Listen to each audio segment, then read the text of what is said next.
मैं उस जन्म की बात कर रहा हूँ राधा, जिसमें मैं और तुम राम और सीता थे।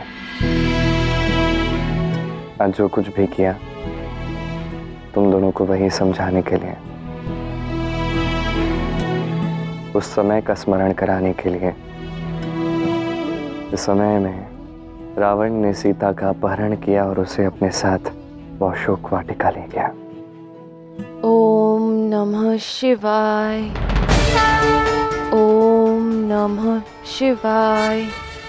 हे महादेव, आज युद्ध का बहुत ही महत्वपूर्ण चरण है। मैं आपसे प्रार्थना करती हूँ कि आप अपना आशीर्वाद श्री राम, लक्ष्मण, हनुमान और उनकी समस्त सेना के साथ बनाए रखें।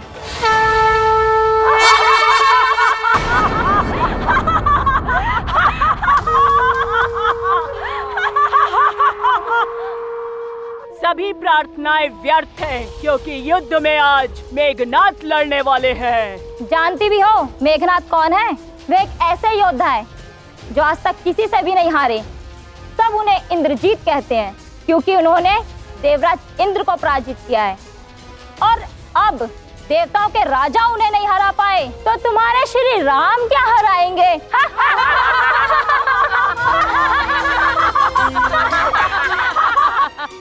मेघनाथ तो राम को एक क्षण में पराजित कर देंगे और सब मेघनाथ की जय जयकार करेंगे। मेघनाथ की जय, मेघनाथ की जय, लंकापति रावण की जय।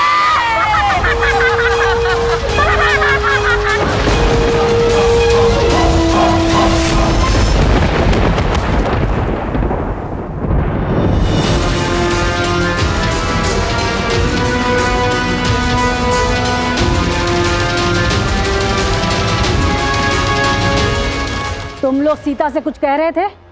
नहीं त्रिजटा, हम तो बस। चले जाओ इसी क्षण।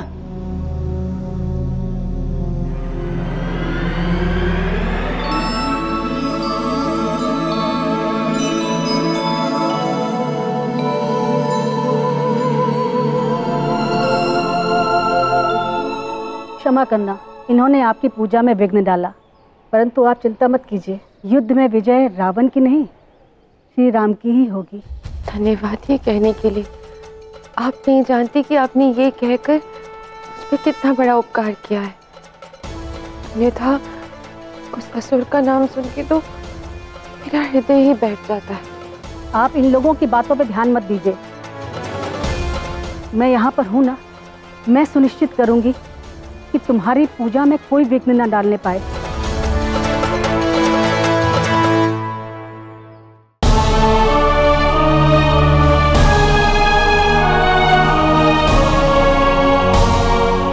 हे महादेव, मैं तो एक राक्षसी हूँ।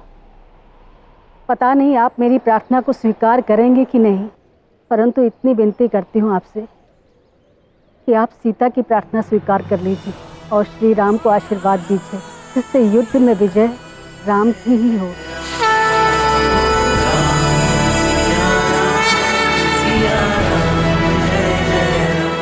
ऐसा प्रतीत होता है जैसे लंका में बस आप ही दयालु हैं। जब से रावण ने मुझे बंदी बनाया अशोक वाटिका में, तब से आपने मेरा कितना ध्यान रखा है। आपको भले ही सब लोग यहाँ राक्षसी के रूप में देखते होंगे, किंतु मेरे लिए तो आप देवी त्रिजटा हैं। आप जैसी देवी ने मुझ जैसी राक्षसी को देवी कहा, मैं तो धन्य हो गई।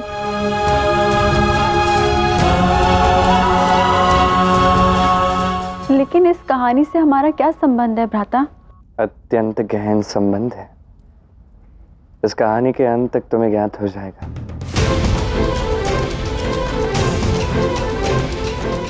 अब सीता और त्रिजटा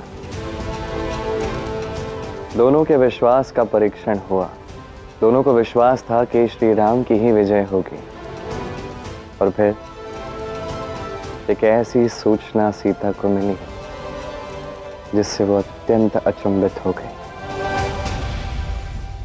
सूर्यास्त होके इतना समय हो गया है और अभी तक युद्ध समाप्ति की कोई सूचना नहीं मिली।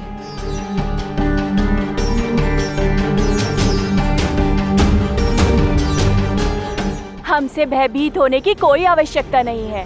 हम तुम्हें डराने नहीं आए हैं, हम तुम्हारे लिए उपहार लेके आए हैं।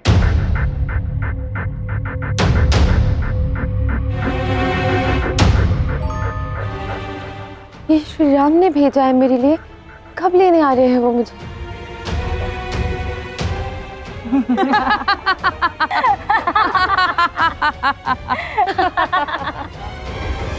क्या हुआ युद्ध में?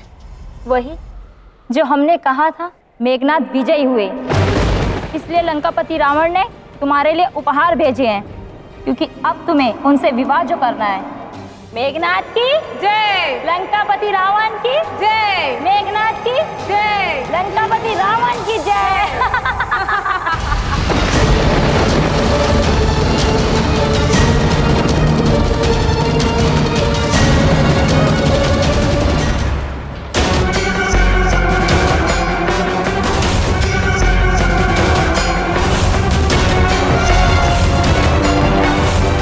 बस मुझे कुछ ही समय में ज्ञात हो जाएगा कि महादेव कहाँ हैं। उसके पश्चात अपस्मार महादेव के नृत्य को भंग कर देगा। अब विजय मेरी होगी कृष्ण और तुम्हारी पराजय।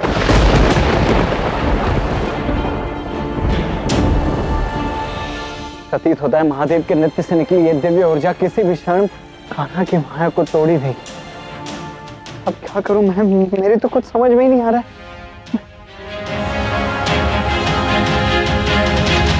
हे महादेव, अपनी इस अपार ऊर्जा को नियंत्रित कीजिए, अन्यथा यदि शुक्राचार्य को आपके स्थान का पता लग गया तो बहुत बड़ा अनर्थ हो जाएगा महादेव, बहुत बड़ा अनर्थ हो जाएगा।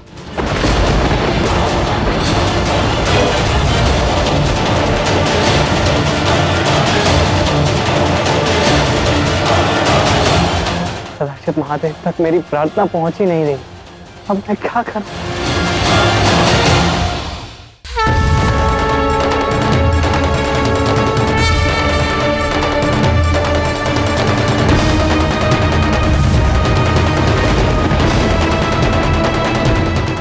ये कैसा प्रकाश है?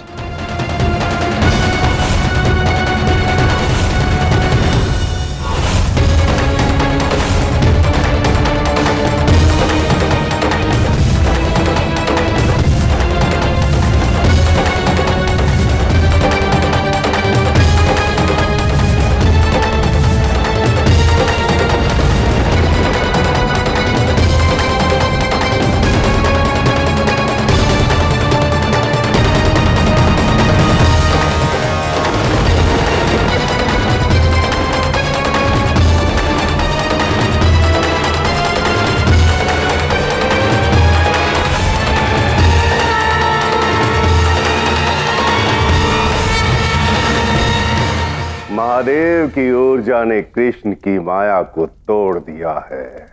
अब आगे बढ़ो अपस्मार। बस 2 योजन उत्तर पूर्व दिशा की ओर तुम्हें जाना है। महादेव वहीं हैं। जो आज्ञा आचार्य।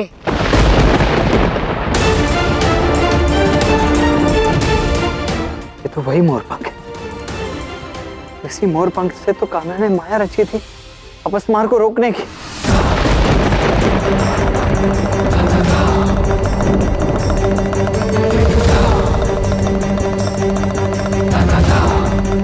आचार्य, महादेव की डमरू की ध्वनि की दिशा अब मुझे स्पष्ट सुनाई दे रही है।